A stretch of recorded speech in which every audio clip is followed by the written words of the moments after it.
Nerd alert! Learning is important, right? Yes, exactly. What a bunch of nerds. Nerd alert! Right. Marketing Architects. Hello, and welcome to the Marketing Architects, a research-first podcast dedicated to answering your toughest marketing questions. I'm Elena Jasper. I run the marketing team here at Marketing Architects, and I'm joined by my co-host, Rob DeMars, the Chief Product Architect of Misfits and Machines. Howdy, Elena. Hello, we are back with your weekly Nerd Alert. Every week I'll take a deep dive into academic marketing research and translate its complex ideas into simple, understandable language for Rob, and of course for all of you. Are you ready to nerd out, Rob? I just watched The Matrix to warm up, so yes, I know Kung Fu. Okay, let's get into it. As always, we'll link the research we cover in the episode notes.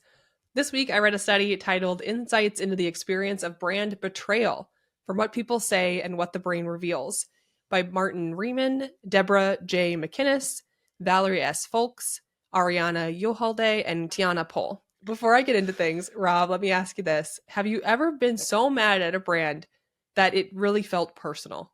I am a scorned lover right now of Apple. No. Oh, this is a brand that I have been through thick and thin with. I've loved them since the 90s. You know, you get the t-shirt that says I loved Apple when they were dead. This is a company that has just always been so amazing. I mean, I have a monthly club that I started just to talk about Apple. And all we talk about now is how bad it's become. Like they're so behind on the AI race. Their products are just becoming iterative. So yes, the answer is yes. I have felt that way about a brand, very much so. Yeah, I think a lot of people are sharing that feeling about Apple right now, unfortunately. But yeah, that sounds like you're pretty annoyed. You're pretty upset. Scorned, Elena. You're scorned, exactly. We're going to talk about that today. What happens when a brand like Apple doesn't just disappoint Rob, it actually betrays him? Because we all know brands mess up. Maybe they deliver a poor product. They might have a frustrating customer experience. Maybe they just fail to meet your expectations. That's disappointing, but sometimes it goes further. Sometimes it feels personal, like the brand lied to you, like it broke an unspoken promise. And that, according to today's research, is something entirely different. The researchers wanted to understand, is brand betrayal just a more extreme version of dissatisfaction, or is it a totally different emotional experience? And they ran 2 studies to figure that out. Study 1 was psychometric. They surveyed 454 people and asked them to recall a time when they felt either betrayed or dissatisfied by a brand they were once loyal to. The participants didn't just report what happened, they shared how it made them feel. And then they completed scales measuring emotions like loss, anger, embarrassment, rumination. The results were clear. Brand betrayal is different. People who felt betrayed, they didn't just feel frustrated like dissatisfied customers do.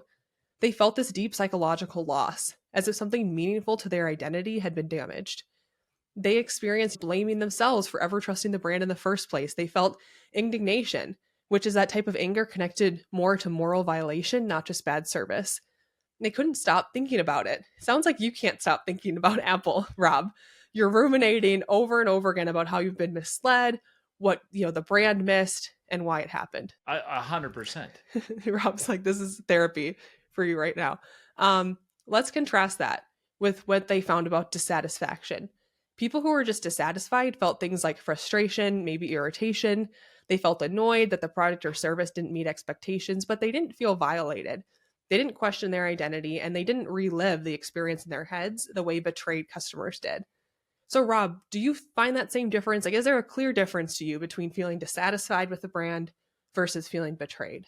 Absolutely. Every time I use a Microsoft product, I feel dissatisfied, like SharePoint or whatever. It's just a bad experience. Outlook. I just feel dissatisfied, right? Mm-hmm.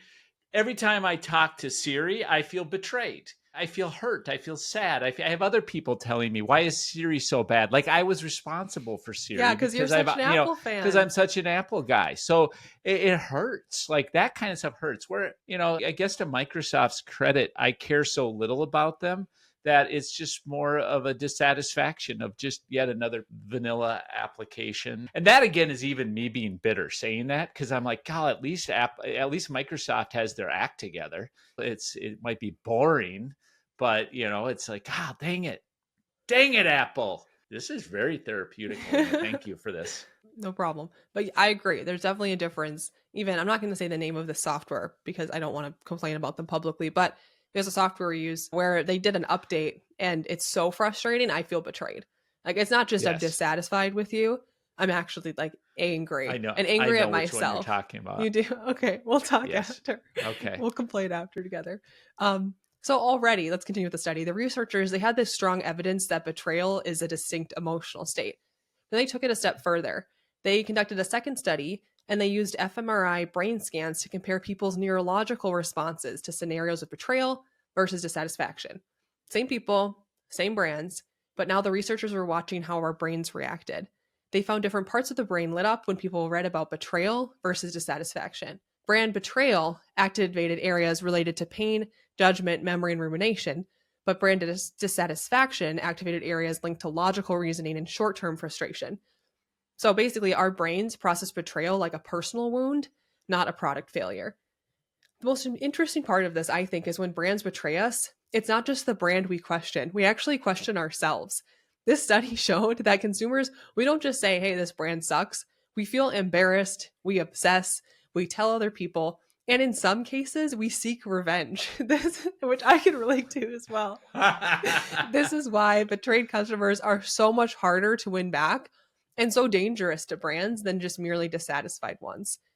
So Rob, I mean, this is a bleak situation for a brand to be in. How should marketers respond to truly betraying a customer? Is it even possible, do you think, to come back from brand betrayal? It is. I think you, like any relationship, you just have to lean in on what you've been doing wrong. And I can think of a brand that did a great job of it is Domino's. Back in 2009, they literally did a campaign about "We know our pizza sucks," and they had, you know, it was like documentary style, showing the executives going through all the reviews of their angry customers, but really being open about, we recognize we failed you and we're going to do something about it. I would love to hear Tim Cook say that right now as an Apple fan. You know, stop trying to hide behind the fact that they're behind and really get in front of it and open about it. I'd appreciate that. So I think anytime a brand can be genuine in recognizing their failures and show that they're doing something about it and that they've heard you, I think it's really interesting to differentiate between dissatisfaction and betrayal, because betrayal weighs pounds compared to dissatisfaction weighing ounces. You're dealing with an emotion that you have to overcome. And the only way you're going to deal with that emotion is if you use emotion to counter it. Agreed. And that's funny because our Rob GPT is basically what you just said, which is buying from a brand is like starting a relationship. You invest, you trust, but if they do something to break your trust, it's not just about the mistake, it's about the broken promise. So brand betrayal is like a horrible breakup. I think, Rob, what you're saying, this idea of addressing that differently through like acknowledging what you did wrong, showing that you understand and can change going forward. It's totally different than here's a coupon because we pissed you off and you're like, all right, that's fine. Yeah. You waited too long. Your coffee was wrong. You know, here's a free one. Right. That's easy to patch up. But yeah, brand betrayal, it requires more of an acknowledgement, I think, on the brand side. It's worse that Apple's pretending like they don't even have a problem. You know, when they could just acknowledge it. We all know. Might as well. We're all talking about, I mean, you talk about seeking revenge. I'm seeking revenge right now with my microphone. There you go, Tim Cook. Yeah, right. Well, I'm sure Tim Cook is tuning in. Tim's sitting there right now. He's like, I gotta call Rob. Yep. Tim Apple's about to make a change inspired by Nerd Alert episode, whatever we're on. That's it for this episode of The Marketing Architects. We'd like to thank Taylor De Los Reyes for producing the show. You can connect with us on LinkedIn, and if you like the podcast, please leave us a review. Now go forth and build great marketing. Marketing Architects.